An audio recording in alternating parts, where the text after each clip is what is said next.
Hey guys, today I want to talk about toys and the importance of play and some toys that I think are really good for kids in their development. It's really easy to purchase way too many toys and just have your kids like bombarded by toys in the house, but I also have fallen into that trap. I used to run an in-home preschool and daycare, and we had so many toys, and it just ends up being really overwhelming for kids when there are too many choices, too many things out there, just all over the floor. They'll play with something for 1 second, move on to the next thing, and not really like becoming engrossed in their play. So we have a smaller amount of toys now, and I also have all of our toys on a rotation, so that there's just like a small shelf out in the living room and a couple toys in their rooms at a time, so that they can actually really play with those toys. And then when you bring the new toys out, it's like they're brand new and they're really excited to see them again. So I really recommend a toy rotation. It's awesome. So play is really important for kids. It's their work. It's how they develop. It's how they work through emotional issues. It's how they develop physically and cognitively, and there's so much value in play. But I think it's important to offer your kids the right types of toys to really help them develop. So they don't need a ton of toys because of the things that we've already talked about, and also because kids really want you. They want their mom, their dad, their caregivers. They want to bond with you and interact with you. They want to play outside with you. They want to play inside with you. So it's important to always like offer yourself as a toy.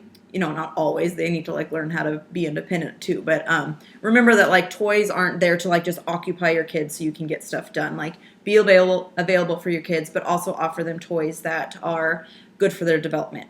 So I don't like to get any like electronic toys or like single use toys that like do one thing. I like toys that can do a lot of different things, so they can really use their imagination and their creativity when they're playing with them. Those are the types of toys that they can play with just all day long, because there's so many different things they can do with, and those are the kinds of toys that last for years. Like my 1-year-old and my 4-year-old, they share all the same toys, and they're interested in all those same toys because they can grow with the child. So you don't necessarily have to stick to like 0 to 6 month toys, such as things like that.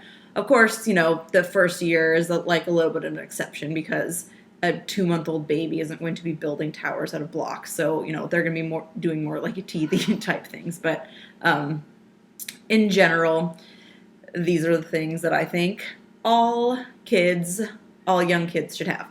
The first thing I think is really important is a play kitchen. We actually have a full-size kitchen right there behind me. I've done a review on it that I'll link in the description box. But if you don't want to have a full-size kitchen, then I think just even purchasing like a set. I'm going to go ahead and throw those all over the floor. My kids are sleeping real smooth. Just purchasing like a wooden set of food, and then you can just incorporate things from your own kitchen, like mixing bowl, spatulas. If I give the kids the salad spinner in this, they just like lose it. It's so fun for them. So you don't have to have like a huge amount of things for them to really like thrive with it. If you just give them like some cups, and you can have them make you coffee or tea or whatnot. There's just like limitless the amount of things that they can make and prepare and have fun doing. And I also like them to help in the real kitchen. Excuse me. But they love playing with the play kitchen stuff. Another thing that I think that all kids should have are a set of different size balls. Balls are really good for, younger kids can roll them.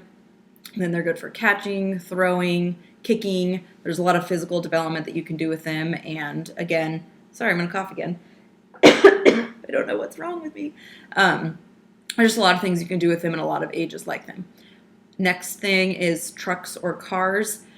We have a variety of them because both of my kids are pretty interested in them. I should have mentioned I have a boy and a girl. I also don't believe in like gender stereotype toys. Like all my kids play with all of the toys. I want them to explore and play in all the ways they want to. Both of my kids have a green toys dump truck, and if we only had one truck for each of them, this is all we would need to keep. They use these every single day. These are actually like never part of their toy rotation because they want them all the time. So these are just always out in the living room on the shelf.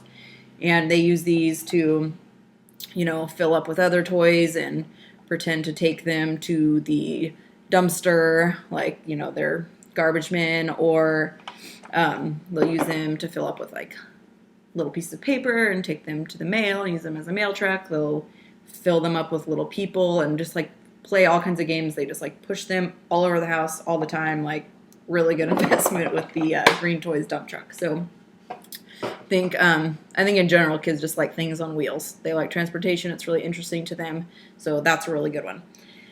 Next thing is a good set of blocks. I'm an educator. I'm an elementary school teacher, but right now I'm just home with the kids. But to keep my license current, we have to take graduate level classes to, just keep your license current.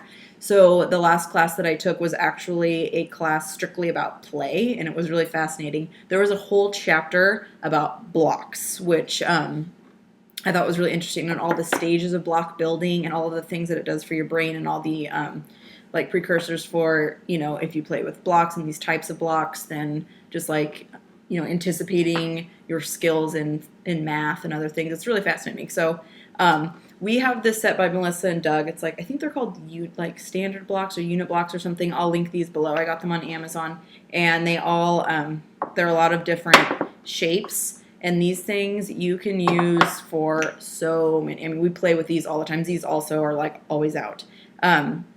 We build castles with them and put little wooden people in them. We built an animal house the other day and like house all the animals in it. We can make parking garages. We make towers. We make robots. We make big long roads and put the cars on there with ramps. And I mean, you can just do so many things with these. These things are awesome. So a good set of blocks is like key. And honestly, like, I love playing with these myself, and I'm 32. So these ones I think will last forever. We have one set right now, but as Fiona gets older and if they each want to set in their room, then I think we'll go ahead and purchase another. They're spendy. Like, even on sale, they were like $60 or $70, but I really think they're worth it. They're really solid.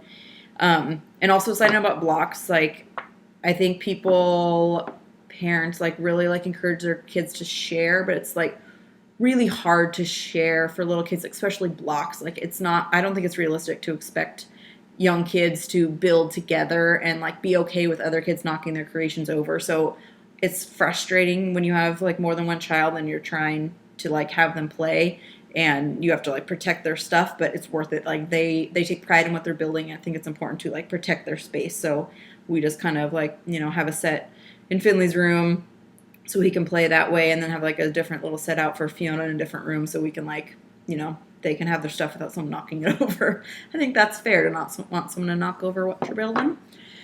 All right, next thing is books. I think this goes without saying that reading books is really important. I had this paper that I got from Finley's preschool that I wish I would have kept. It had, if you read to your child 20 minutes a day, the amount of reading that they would have when they are in 6th grade versus someone who has only read to like 5 minutes a day, it's a huge discrepancy. So it doesn't seem like a lot each day, like, an extra 10 to 15 minutes, but it adds up so much. So reading to your kids is super important. And I like to have a lot of books on hand. Again, I put those on rotation, but if you are really trying to keep it minimalist, then you could just have like 10 or 15 favorite books. I think it's important for kids to own books. They like the repetition of the same books, and anticipating what's going to happen next is good for their memory and just like their comfortability with the stories. But books are free at the library, so you can just have a small handful that you keep in your home library and just be renting them from the library, and that's just a really low cost, free. It's a free thing to have, and it also just doesn't take up a lot of space. And kids just love reading, and it's really good for them. So if your kids are like at a stage where like they're younger and they're not really like wanting to sit and listen, then from everything that I've learned as a teacher and just with all of my education around that, is just to read anyway and just let them play near you. So they're still hearing the story. They might glance over occasionally and look at the book, but it's just a way to like kind of get them interested in the story if they're not really wanting to like sit and read. That's fine. And also like if they want to kind of like pace through it at their own pace and skip pages, like it's not about starting at the beginning of the story and finishing at the end. It's just about building vocabulary and interest and all that. So just kind of like let them lead how that goes. And 2 more things left. Puzzles is next. Puzzles are really good for kids' brains. They come in a lot of different, like when they're younger, you have like the chunkier pieces that can go into the things. You can have the shapes that go into the cubes. You can have like jigsaw puzzles when they get a little older. There's a lot of different types of puzzles. Puzzles are really good for their brain, and they are fun too. And they also don't take up a lot of space. So that's a good one for development. And then the last thing I have is stuffed animals, and I like to get ones that are all organic inside and out. It's a little bit harder to find them, but then they don't have any flame retardants in them, and I think stuffed animals are really good. I don't have any like dolls, like we have like one doll, but we just kind of use stuffed animals in place of dolls. But my kids like sleep with them, and they like to put them in their dump trucks and push them around the house. They like to play games with them. They like to take them out with us on walks, and it's kind of like be their little buddies. So I think stuffed animals are really good for kids, and they're cute and snuggly, and who doesn't want something like that? So anyway, those are just that's my list of things that I think all kids should have. If you have any suggestions or questions, comments, please feel free to leave them down below. I like reading them and learning from you guys, and I'm sure other people who are watching like to get ideas too. So let me know what your favorite toys are that you shop for your kids. All right, thanks for watching. Bye.